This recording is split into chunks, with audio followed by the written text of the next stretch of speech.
Thank you all for joining for our virtual Future Talks event. I'm Arian Evans. I use she, her pronouns, and I'm part of New Relic's social impact team, newrelic.org. Through our community programs, we are committed to driving more equitable access to technology and engaging our community in conversations that provoke, challenge assumptions, and motivate you to take action to further the movement and bridge the digital divide. We are so proud to bring back this free virtual event to provide our community with opportunities to hear about topics and future trends impacting the tech ecosystem. Gentle reminder, wanted to share that typically Future Talks is in real life. Historically, we're joined in real life by our recruiting team. And since we are virtual today, please visit our careers page to check out a list of our open positions. As an additional reminder, this is a public event for relics and non-relics alike. Our code of conduct is available on our meetup page. Be kind, be respectful, be human. Please submit your questions for the panel through the chat feature, and we'll capture them for the Q&A portion at the end. I'm very excited and very happy to welcome our moderator for today, the Global Chair for our Women at New Relic Employee Resource Group, Haley Gallant. Haley, I pass it over to you. Thanks, Arian. My name is Haley Gallant. I use she, her pronouns. In my day job, I am a Strategic Initiatives Director here at New Relic. And as Arian mentioned, I also lead our Women at New Relic Employee Resource Group. I'm honored to be moderating this conversation today where we will talk about gender bias, how it impacts our leadership, our culture, and what we're doing to improve. All of March, we are celebrating Women's History Month at New Relic. And last week, we celebrated International Women's Day. The theme of International Women's Day this year is Break the Bias. So imagine with me for a moment, a gender equal world, a world free of bias, stereotypes, and discrimination. A world that is diverse, equitable, and inclusive. A world where difference is valued and celebrated. Together we can forge women's equality, and collectively we can all break the bias. So though we have much to celebrate in Women's History Month, progress for women has slowed in many areas. New Relic and the tech industry has an important role to play in uplifting women. We need to do our part to disrupt the status quo and transform our spaces so that all women can live, work, and thrive. So I'm excited to be joined today by three women who are trailblazing ways to lead by example for women and allies to break the gender bias, build inclusive spaces, champion women in technology, and innovate for women in leadership. So I'm going to invite you all to introduce yourselves. If you could share your name, your pronouns, and a little bit about your current role. Ria, do you want to kick us off? Yes, Haley, thank you. Thank you for having me. My name is Ria Shanmugam, and I look after our global alliances and channels at New Relic, and my pronouns are she and her. And I've been here for about 4 months now, been in tech for a really long time, and I'm thrilled to be here speaking with all of you. Thank you. Katie, you want to go next? Thank you. My name is Katie Sanfilippo.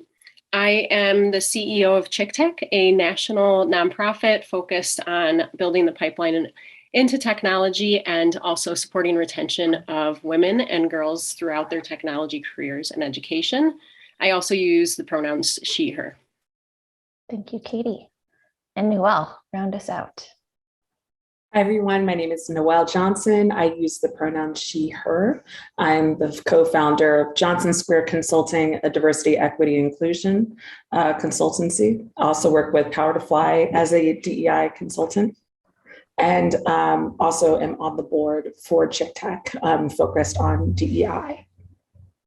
Thank you very much. Welcome, panelists. So we'll start off with an easy one here. In honor of Women's History Month, we want to recognize women's contribution to history, culture, society all over the world. You want to share one woman that has left a mark on you in your life. Anyone can jump in here. Sure, I can start. So as I think about the women that have made a tremendous impact on me, I can think about a lot of female mentors that's made an impact, but the one that has made the profound impact on me is my mom. And my mom never worked. She's not a career woman, and she's not in tech, but she took care of the family. She led a lot of the businesses within the family, but she did it with so much care and empathy. And she treated people like people, regardless of, what business she was running or who they were. And I think that sort of is the foundation of who I am today and what my leadership style is to understand and realize that there's always a human on the other side. And before they are anybody else, whether that is a customer, a team member, a leader, a partner, they are a human. And that understanding and that learning came from what my mom modeled for me. So she is probably the biggest and the strongest influence in my life. Love that. Ria, I was going to say almost the exact same answer as you, as my mom instilled the gratitude that I have and that center on people being human and acknowledging that. And then for me, another very influential woman in my life was actually my first boss, working at a sandwich shop when I was in high school.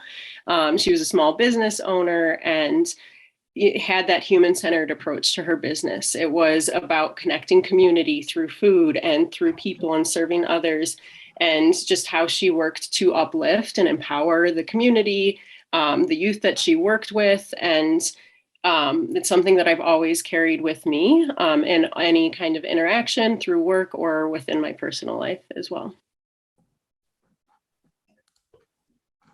And Noelle? Yeah, and for myself, I come from a long line of women trailblazers that have really positively impacted my life. But with thinking back, I would actually go to one of my ancestors. Her name is Sarah Jane Woodson. She was a descendant of Thomas Jefferson and Sally Hemings. She was also the first Black professor in the United States. She was an abolitionist, and she really worked on, intersectionality before intersectionality was even a thing. So she greatly impacts a lot of the work that I do and the way that I look forward in this industry. That's an amazing story. Thank you for sharing. So Katie, you mentioned one particular manager that inspired you. Can you maybe dive a little deeper there, describe your leadership style and who else may have influenced to that style? Yes. Yeah, I think throughout the many mentors that I've had working, as youth and food service industry, and then into different volunteer programs like AmeriCorps and Peace Corps, there's just been endless mentors and people that have really shaped the leadership style that I do have today. And it really takes on that kind of human-centered approach. It's people first and recognizing all of the different components that come into people's daily lives and how that impacts how we work with other people, or if we're having an off day because something happened at home. And so overall, I like to take that approach as a leader, recognizing all of those different parts of ourselves that we bring, and then also lead by example, being open around what I might have been going on in my life through that human-centered approach. And with that piece, been really focusing a lot on just more of a collaborative lateral leadership style. So within ChickTech, we are a very small organization. We have 6 staff. We work with hundreds of volunteers a year. We serve thousands of adults and youth. And so essentially the 6 staff we have cover about 8 departments. So where each person is like 1 or 2 department on their own. And through the shift to a lateral leadership model, it really breaks down some of those walls between roles and departments to create more space for folks to engage with their work on a broader spectrum of responsibility and skill. You work more closely with peers and have that better understanding of how our work on a daily basis affects others. And then we can also work to shift rapidly as needed. You know, when we went from in-person to virtual programming in spring 2020, we were able to do that in less than a month because the team came together. We sat down, everybody shared their perspective and their unique experience based on their daily work. And then we were able to come up with a team solution and rapidly move into that as we all had the buy-in. We all agreed to it. We all knew the plan because it was created together. And then from there, we're also building up the leadership skills across each one of those staff members. People who might not have experience running programs or fundraising, but now they get to understand those different components. No matter their education, their background, they have an equal voice throughout that process. And as a leader, that is my goal, is to empower others to also be those leaders that they wish to be and to advance and to learn through their daily work. And one piece along that is, you know, that whole model around lateral leadership that we follow with ChickTech was actually developed and created by one of our staff members. And so running the organization, she came to me with these different ideas and we worked together to start to implement. So it's a perfect example of how that can work in terms of just empowering everybody's voice. Great, thank you for sharing that. I saw that Ria disappeared for a moment. Are you back with us? I'm back. Can you hear me? Okay. Yes, yeah. Okay. Basil, can you spotlight her so everybody else can see her too? Great, thank you. So while I have you center stage, Ria, can you share a little bit about your leadership style and how it might be different from your male counterparts? I don't know that it's different from my male. I can't say that it's different because of gender in particular. I think it's different because of personality. But I think women in general, as a mother, and as a, you know, we have nurturing qualities that are innate for us, and that plays a lot into women leadership in general. And I think that is something that I bring into the job every day. And when you think about what I said early on about treating people as humans first before whatever role they play for us in our workplace, that becomes even more critical as you become a leader. That becomes even more critical as you are working with your team, as you're working with people outside of your company. So to me, it's really about how do you lead with the realness, the authenticity, and you know, how do you lead with your heart, right? Essentially, when I think about the leadership style in general and how it's evolving over time, back in the days, you've got to have really strong muscles to be a great leader. And that's literally physically, right? Because back in the days, you have to have the physical power to be a leader. And then it evolved into a place where you've got to have the intellect. And that's where we made a lot of progress with a lot of women in the workplace and a lot of women leaders in the workplace. But right now, the way it's evolving and the way that the world has taken us is, are we able to lead with a heart, especially in such a difficult phase of all of our lives in the last 2 years? The ones that have stood out and the ones that are thriving are the ones that are actually leading with their heart and really understand what's going on really behind the scenes for our people, for our customers, for our partners, and having the ability to not just empathize with it, but also show some compassion in your leadership style. So I think that is something that's different for me because I already feel that way about leadership and leading in general. But it's really amplified how important it is for me over the last 2 years.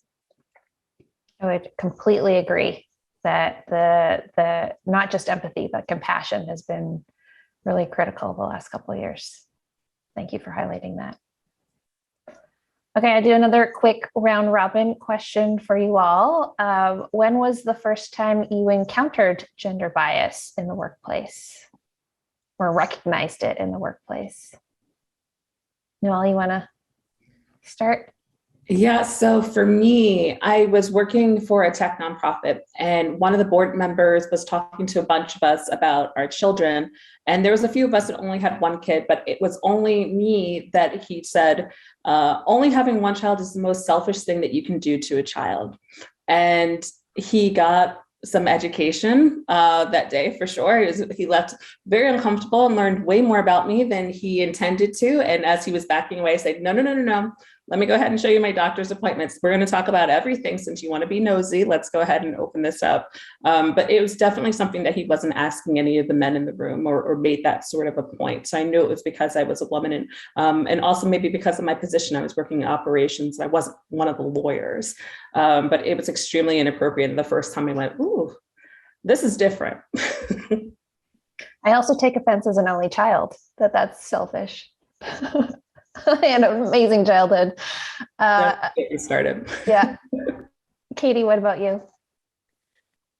So it took me a while to think about this and just like really going back to some early experiences and, pieces that I might not have recognized at the time as being biased against my gender. But, one thing that did stand out is I worked for AmeriCorps right after college, and I was the first female on an outdoor conservation chainsaw crew. And then I ended up leading that crew, working as a staff member at that organization afterwards. So not only first one running a chainsaw, first female running a chainsaw for the organization, but then also one leading one of those crews. It was my first time being a leader, having a team that I was managing.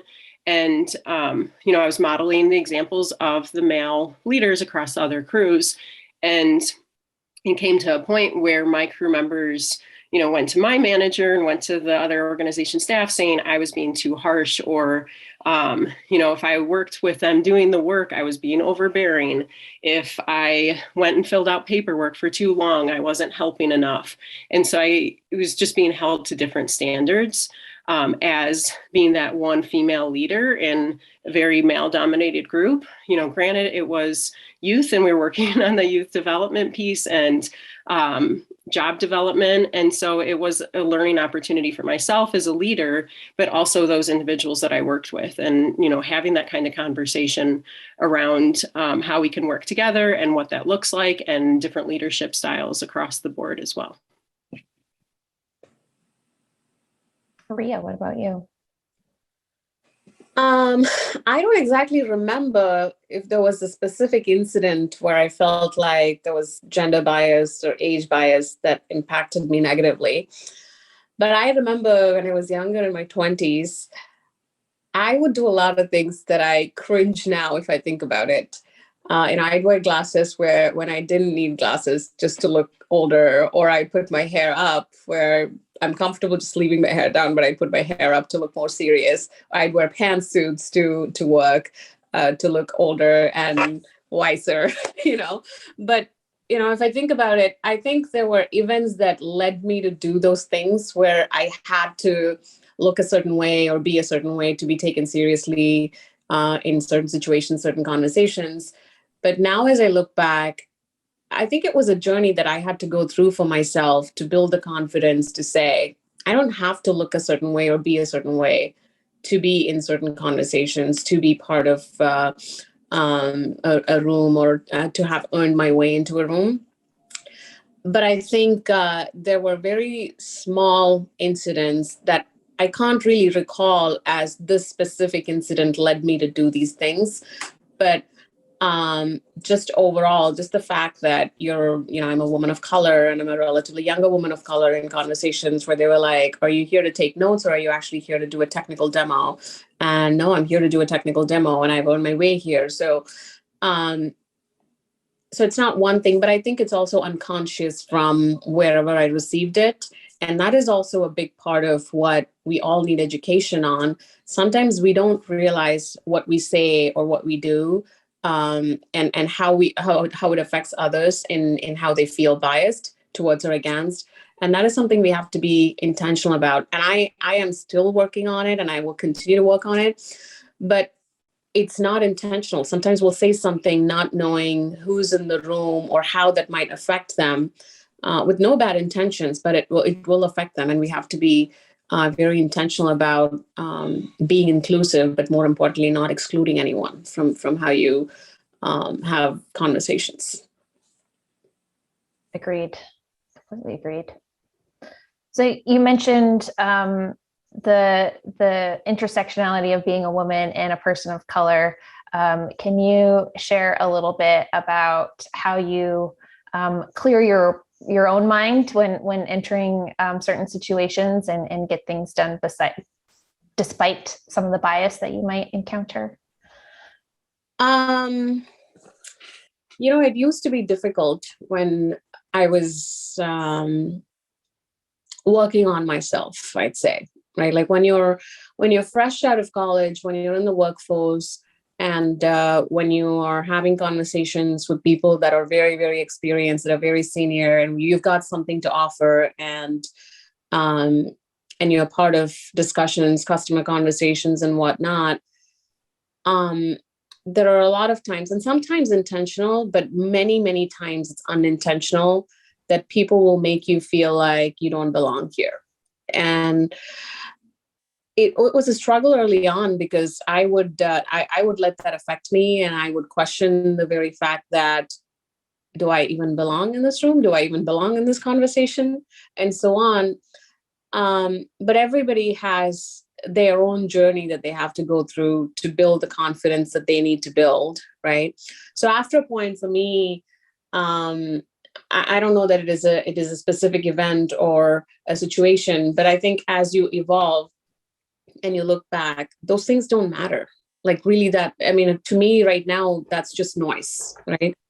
But you have to get to a point where in your head, you believe that you have deserved and you have earned to be in a certain place. And whatever noise that you're hearing, whatever distractions that are coming your way, are merely just that, which is distraction, which is just a noise. And you have to at some point start filtering out all of that to focus on what's really, really important. And do I still experience those things? Absolutely.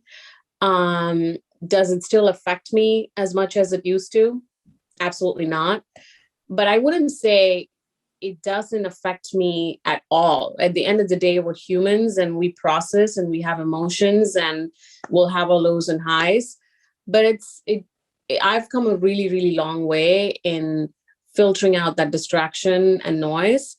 But I can't tell my mentee, let's say I'm working with a mentee that's experiencing the exact same thing.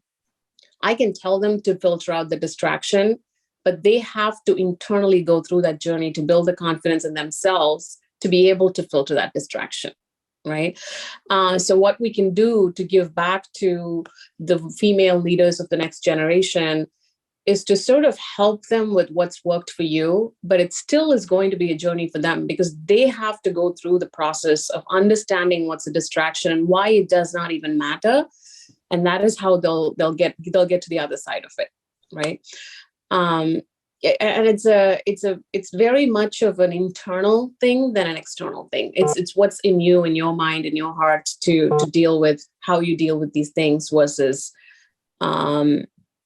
someone else telling you don't bother with those things. And it's not a flip of a switch to not be bothered by those things. Yeah, it's a lot of work. Yeah. Noelle, did you want to add anything? Yeah, I think what I would say to that is one of the things that I have noticed has been a big change for me when microaggressions or just outright bigotry would happen at work. I would find different things to make myself feel better and to give myself some space to heal and to clear my mind, but it was still crushing to me. Microaggressions, they're a death of 1,000 cuts, and it does weigh on you. it's something that you might anticipate is going to happen, and you can kind of leave it in the background somewhat. But the background, when it starts to get heavier and heavier, it starts to get louder and louder. So one thing that's been really helpful for me is actually calling things out or calling it in. The majority of the time, we're calling things in and letting people know, no, that's not okay to say, and this does make me uncomfortable. And what I've noticed is by doing that more and more often, I'm respecting myself, I'm respecting my own boundaries, but I see the way that it impacts other women of color and who are watching it, or who that other person who I just called in and educated, I see how it impacts the way that they speak to other women. If it was something that it was just a mistake, I can make sure that's not a mistake that person makes ever again if it was unintentional. So I do take that time, but that's also in my space in DEI. Not everybody is going to have the bandwidth or even want to educate others when they've made an error, they've done some harm. So sometimes just saying that's not okay and moving forward and having an ally step in and educate them instead is an option that I'll take if I feel like I just don't have that space right now, but that person does need to be corrected because these things don't stop until we speak up. And sometimes even when we speak up, there isn't enough. So that needs to be more and more voices saying, absolutely not. I'm not okay with that. It's 2022. We're not doing this anymore. Absolutely. So we've now touched on the topic of how we eliminate bias, how we disrupt the status quo there. Katie, I'd love your thoughts on how the tech industry has responsibility in eliminating bias. Yeah, I mean, as we all know, technology impacts every single part of our lives. It's molding our future, and it's constantly evolving and changing. And biased technology is only going to undermine equal opportunity and amplify the oppression that we are working as a society and starting to move towards and correcting. So in that fight for a future of equality and diversity, our technology can either work for us or it can work against us. Looking at the responsibility of the tech industry, 69% of Americans don't trust that policymakers can regulate it because they don't understand it, because it's changing constantly. And so that's leaving it up to the creators to self-regulate. As we continue to be dependent on this technology, we increase the use of artificial intelligence. The industry needs to account and prevent that kind of bias. Looking at algorithm bias, our AI is learning from our data, whether it's good or bad data. In 2015, I'm sure some of you have heard, many have heard, Amazon realized their algorithm used for hiring employees was found to be biased against women because it was based on an algorithm using data from the previous 10 years, and the number of resumes submitted over that time was a majority men. And so that algorithm was creating a bias against women applicants through that entire process. And it's one example of what the industry just needing to regulate and have that responsibility to ethically manage what it's creating before it becomes too much for anyone to control. So rather than relying on current data that includes those implicit biases, we can choose to use data that represents where we want to go. What's our goal with that representation, and creating those data sets that will help the algorithm, the AI, create that, take out the human error from previous years. And then lastly, it's, I think, the responsibility of the tech industry to prevent that bias, to create technology for all. It needs to be created by all because everybody's going to bring their unique perspectives and experiences to create technology that will help to serve the entire population and not just a few as well. I think that last point is really key, right? You have to have everybody's ideas. Yeah. Noelle, what are your thoughts on building an inclusive culture? How do you stay mindful of being inclusive? Yeah, I think that one thing that's important is to be really conscious of your own bias. We all have them. It's not something to be ashamed of. It's something that we're always working through. So being conscious of that and making sure that we have a good diverse network inside of work is important there to make sure that people aren't missing. We also really want to be conscious of any intersectionalities, that people aren't being left out. And we think that certain things can just kind of get left behind, and we can forget how to, let's say, like, accommodate somebody who's neurodivergent, and making sure that our website is set up in such a way that anybody can read it. There's so many different elements that can just be forgotten, so making sure that there's a lens on that is really important, whether it's somebody who specializes in DEI or just having the people who are constantly raising their hand saying this is something that needs to get shifted. I think that while an inclusive culture is important with making sure that there's room at the table, making sure that we're fostering an environment of belonging is really important too, that people can feel like, yes, I can show up with my identity and my identity is celebrated, and that's great, but I can also just be a person. And I belong here without being, having to wear my Black woman, mom, queer hat. Like, I don't have to wear them all. I can just show up at work and I belong in this space along with everybody else. But as far as making sure that there's a room at the table for everybody, it's always asking ourselves who may be missing, understanding what folks' key strengths are, making sure that there's sponsors available and that there's somebody who's always looking out for somebody because they're sponsoring somebody that may be an underrepresented minority. So all these are good steps to help build a bit more of an inclusive culture and making sure that people aren't being left out. Thank you. So, Katie, I know ChickTech is very much in the space of championing women. Can you share how you are personally championing other women and how you are building a community to support women? Definitely. Yeah, so through our work at ChickTech, through my entire career, it's been focused around building that community. I love to build those connections, create that space for others to see commonalities and celebrate the differences that we have, as Noelle was just sharing too, and creating inclusive spaces where people can bring them full selves to wherever they're at. We have others that we can lean on when we're having a hard time. We can uplift others as well through our experiences and support.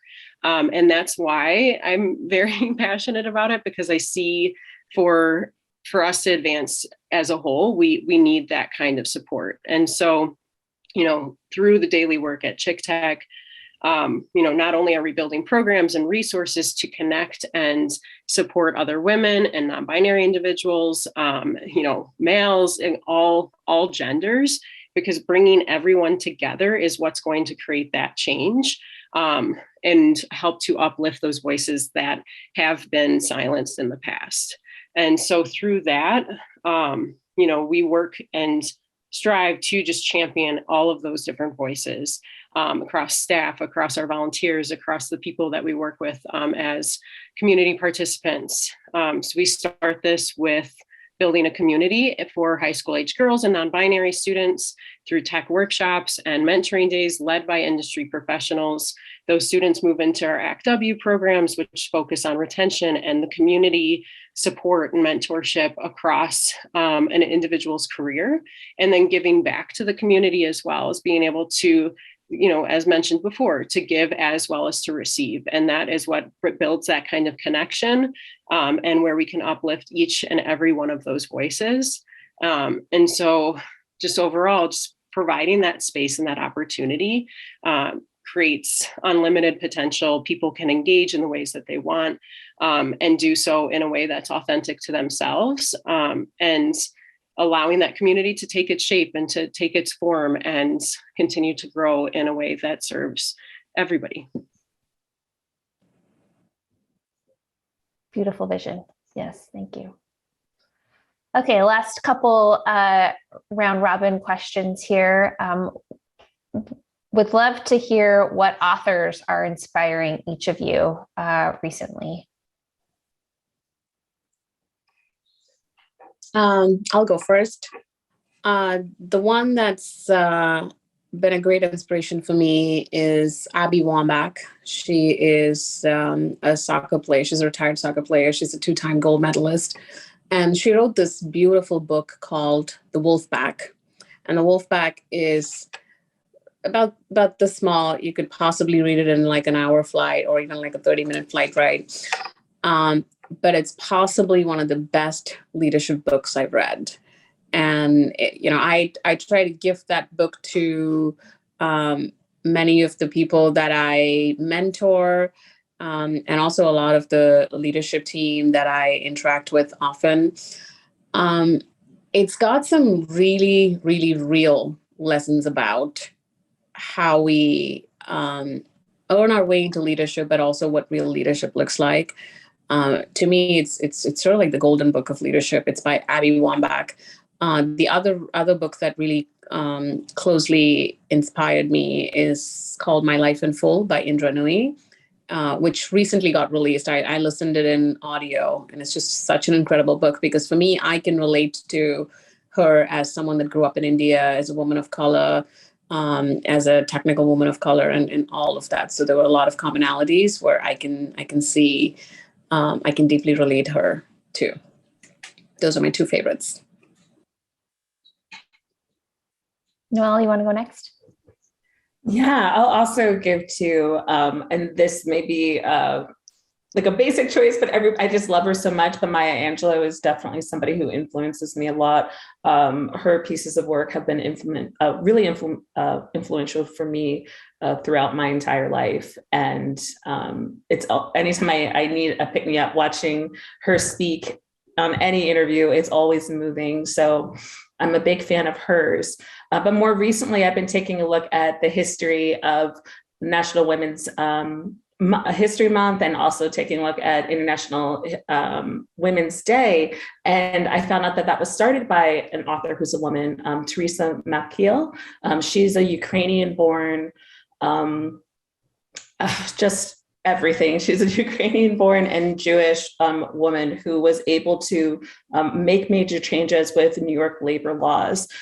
She started, what we have now as International Women's Day. But one thing that has really spoke to me a lot, while she was on her book tour in the Deep South, she noticed that all of the Black folks that wanted to attend to hear her speak and learn more about her book, they weren't allowed to come in and listen to her speak. So she would give her speeches out just to the Black people to make sure that they were able to hear everything and wouldn't even go inside. One time even doing that outside in the rain, and continuing to call out white supremacy wherever she saw it. And doing that in like 1910 is incredible to me. So as I'm taking a look at some of my own work and focusing on allies and being an advocate, it's something that is I hold really close to the chest. I didn't know that. That's a very inspiring story. Katie, what about you? So I have one person, one of my all-time favorite authors, Isabel Allende, a Chilean and American author. It's, she writes fiction books, and every single time I find a new one, I jump right into it, because essentially she's weaving together her personal experiences, historical events, and pays homage to the life of women. And through just like the historical story that she's providing, really connected to that one main character, it helps to understand that perspective of a woman in different situations, and how they overcome, and how they can go through those challenges and come out stronger, but then also recognizing the various struggles that women have faced in many, many different circumstances in a way that's relatable. And I can never stop reading them when I start. I think we'll take all those ideas and add them to our list of books that we want to start our book club with here at New Relic. Okay, last question before we get to Q&A here for everybody. What's one piece of advice you would give the next generation coming up behind you? I'll start. I have two daughters. I have my younger one is 3 and my older one is 8. And I look at them and I see them as the next generation of leaders. And we often talk about treating people with kindness, the ability to empathize with others, and again, teaching them that they experience the same thing that we experience, which is near emotions in the first place before they are whoever else. But my daughters are too young to be teaching them about whether it's imposter syndrome or leadership principles and all of that. But I think this is where the foundation is. And I believe that to be true very, very strongly, because that's where the foundation was for me when I was younger. So I would tell them things like, it's okay if you have no idea what to do in that drama audition or in a basketball drill. It's okay to not know it, but still go try it. And that's how you get better. And what that would translate to later on in their lives is imposter syndrome is okay. It's okay to feel like you don't know enough, but then go try and go for it. Or it's okay to be yourself and be authentic. And my younger one is all about Spider-Man and what is the thing that they play with? I even forgot, like all kinds of robotics things that her friends that are boys play with. And that's totally cool. You don't have to play with princesses and cooking sets and all of that. And that's what she finds joy in, and that's totally fine. And that'll translate into being herself when she grows and get into adulthood. But the most important thing is, as they become leaders, I want them to lead them with their heart. And that's a big piece of what we talk about at home, what we try to model for the kids at home. And the other, we talk about, diversity, inclusion, equity, equality, and all of that.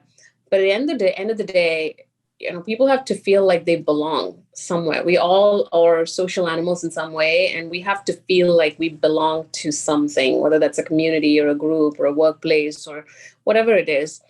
And creating that feeling of belongingness has been really important for me, because when I moved to the US 15, 16 years ago, the first few months and even like years, I didn't feel like I belonged here. And that was a big part of what I had to work on over the years, to feel like, okay, I can call this home. I feel like I can belong here. But I had to go through a phase of learning and evolution myself to get there. And I don't ever want my kids or the leaders of the next generation to feel like they don't belong. And it is in all of our responsibilities to create that sense of belongingness for people that we work with and everywhere else in the community, so they don't ever have to question if they belong here or not.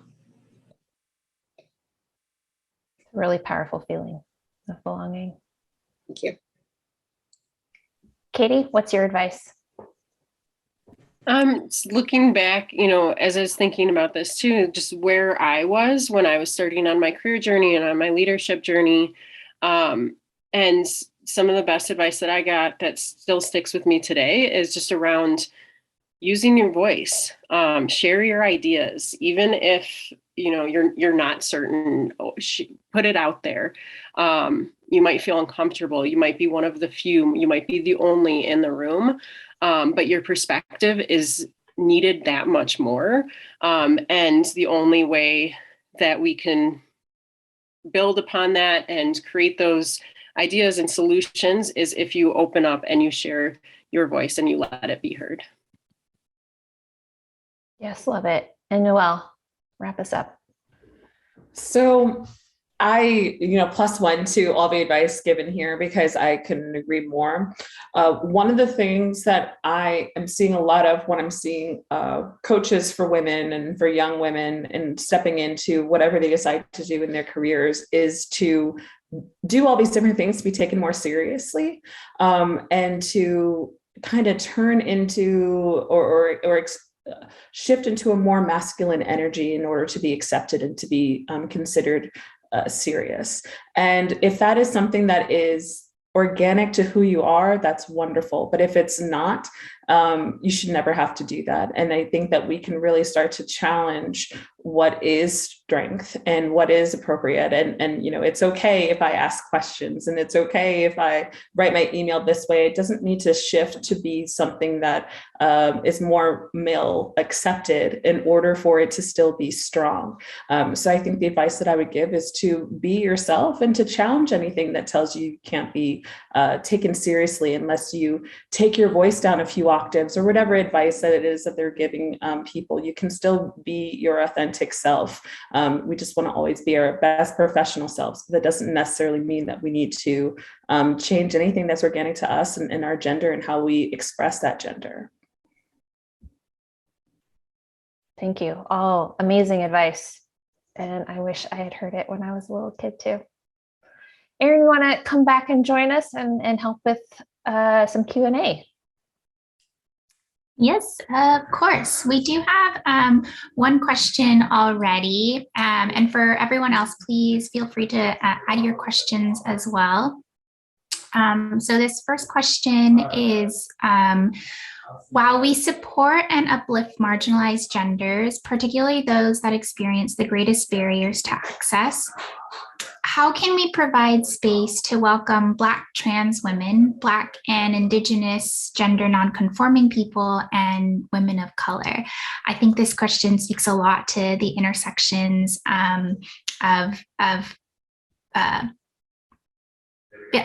intersections of barriers.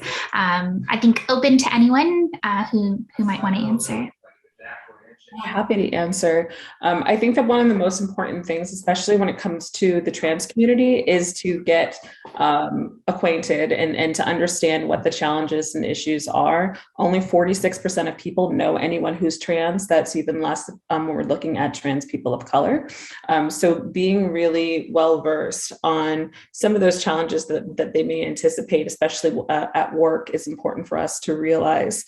And getting more educated on really anything when it comes to intersectionality. Any place in culture where you see that somebody at work is represented and you don't really know that much, it's a great time to dive in.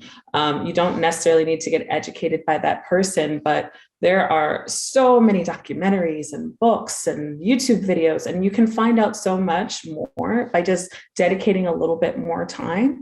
And that's a great way to make people feel more welcome when you're not unfamiliar with a lot of things that may be inappropriate to say.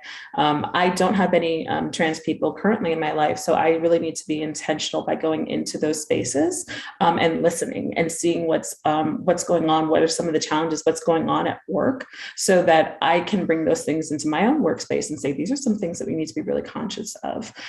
So making sure that you're diversifying your network as much as possible, as authentically as possible. Nobody wants to be your only Black friend, your only trans friend, nobody wants to be tokenized. But we do want to make sure that we have some visibility on what's going on. And if that opens the door into friendship, excellent.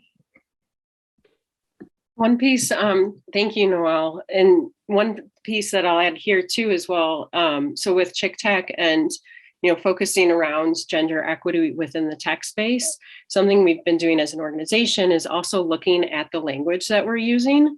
And it's a continued process, continued review, getting the feedback of multiple different communities, but how to make sure it's known that we are creating this community of space that is inclusive and welcome to all marginalized genders, and what we can do to advocate for that and look at how we speak to and involve different communities. And then within the other piece, as well as within our ChickTech high school program, across Act W programs as well, is who are the people that are speaking and mentoring our students? How are they able to connect with the students and those identities that each one of our students brings, and making sure that there's those relatable mentors and speakers. So as we work to build that pipeline of youth, that they can connect and see people like themselves, and see that they're not alone. It takes more intention and effort because, marginalized genders are underrepresented, particularly, like, as Noelle said, a Black trans woman or women of color further underrepresented than just white women as a whole across the industry. And so we have to be extremely and extra intentional around making sure that that representation is there, so our students and our attendees can connect with that as well. Yeah, and totally tooting our own horns here, but it is one of the reasons why I think at New Relic we are so truly proud to partner with ChickTech year round and think about the ways in which our employees who come from these sometimes marginalized groups can be a representation to some of the students who also come from marginalized groups, and being able to like share those career journeys. Next week, we have an event of mentorship. So, kind of reiterating the ways in which we're excited to learn from the generations that are coming up underneath us, and like the words that they use and what they're interested in, and also kind of shaping the way that our workplaces think about those experiences too. But another question, and this one is directed for Noelle. When you say enter those spaces, or referring to trans folks, wondering how do you do that naturally without an invite versus like colonizing spaces with others from the outside of their own identities? This is a very good question. I'm here for this. Okay, I want to go into that. That's excellent. It's an excellent question. Love it. So this is what I'd say: to make sure that we're not colonizing a space is to make sure that it's a place that's open for everyone. So if it's an event that's going on, make sure that it says that it's open for all genders. If it's very clear that it's not, then don't. There are some great education groups on Facebook. So I would look up trans education, and you'll be able to see a few that have started. And in those groups, you want to make sure that it does say that it's open for everyone. They normally make it very clear in their guidelines. We can also take a look at spaces like Reddit and Discord and some other spaces that are, the intention is to have a lens on the trans community, but it's open for all. We just want to make sure that when we go there, that we're not there to ask a bunch of questions. We're there to learn. So see the communication that's happening. If there's any advice or support needed from advocates, that's when you can come and step in and be supportive. But you need to be really conscious of what is the group makeup for. You can also take a look at any kind of event that's there to be advocates for the trans community. So there's a lot of stuff that may be going on in your own neck of the woods, and you can, definitely join and be active in those spaces, but go into it educated, so that we're not misstepping, we're not centering, we're not virtue signaling. Great question.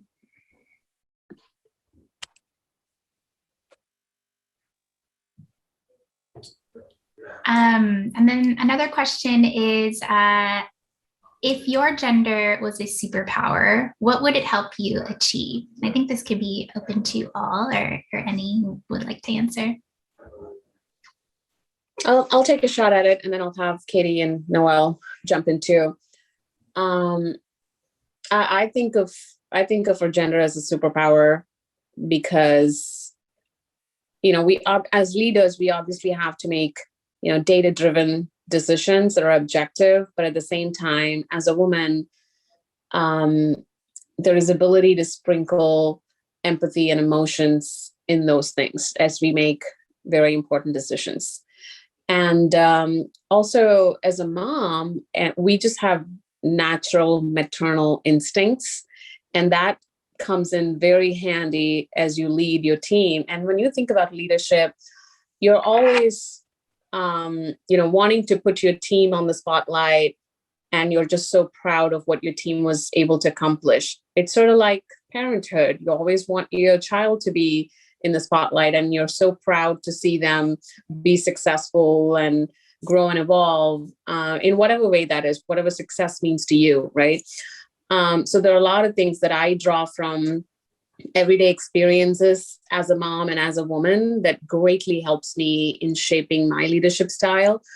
And I think women in general, or just biologically and, just emotionally more aware of the dynamics around the situation than just the objective nature of the situation itself. So it helps make decisions more in a well-rounded fashion. And that's really helped me And I think of that as a superpower, and I think of that as an edge over perhaps my male counterparts. But I also work with a lot of my male counterparts that are very high in EQ and that have the ability to make very similar decisions in very similar situations like that.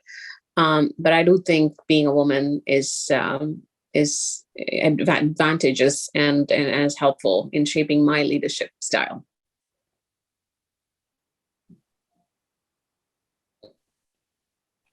So one thing that came to mind immediately, my first reaction here was multitasking, because as women within that gender space, if we look at the superpower, we literally have all of the superpowers. We have all of that ability to do what we want to achieve and can create that space, empower future generations, empower future leaders, empower ourselves.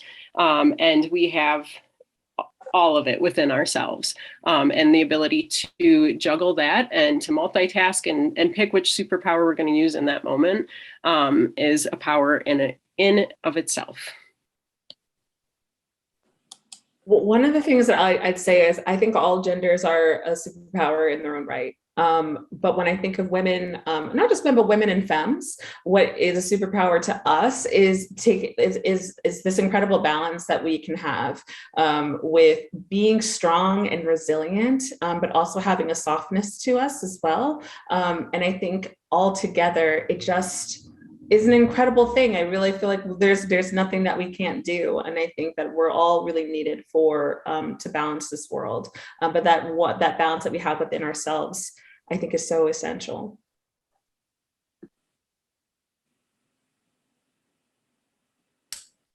Yes, I 100% agree. And as someone who is a newer mom, like newish mom, my daughter is a toddler, I still feel like there are so many things in my brain that I'm constantly processing, that being able to like process that much information, I feel like it's a superpower. And it's also similar, not the same, but similar, that when I first got a dog, like first puppy responsibility, and I feel like, oh, I'm a dog mom, this is so cute, it's so wonderful. And then having to process all the information of like, oh my gosh, I have to teach you how to not go potty in the house. And I have to get up at every hour that you want to get up and go outside. And I have to do all these things to take care of you, all the while still take care of myself and keep my life in order. All the while still keep my job and not like, lose my mind over paying bills. So I really appreciate all of your context. There is one last question here that I do want to get to, because I love, and Katie just answered a bit to it.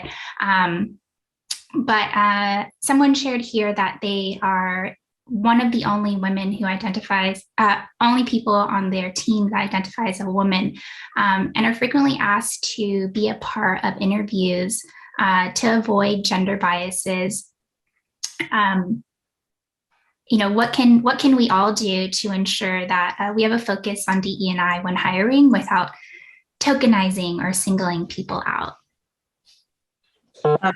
Having a diverse panel that does the interviews is going to be a big help to you. Being really conscious of where your biases are is important, and getting really well educated on different types of biases, because if you do get a panel, there's also confirmation bias that may show up. So understanding what that is and how it can impact decisions is important. And I also am a big fan of taking names off of resumes, so that we don't have that initial jump when we see a resume on our table. Yeah, I agree with Noelle. I was just going to say there are two ways in which you can do this. One is candidates feel really great when they see people like them in the panel, but also at the same time, how do you anonymize candidate information so a panel can objectively make decisions on who they choose to hire, and just helping make that objective decision by anonymizing the he or she or whatever gender they identify with in going through that hiring process is critical in eliminating any bias.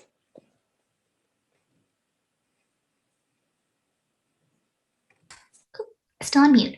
And then the other question that was here was asking for the list of recommendations from the book, but I will type that back out. I think the only two that I truly remember was the book of Indra Nooyi, My Life in Full, and The Wolf Pack.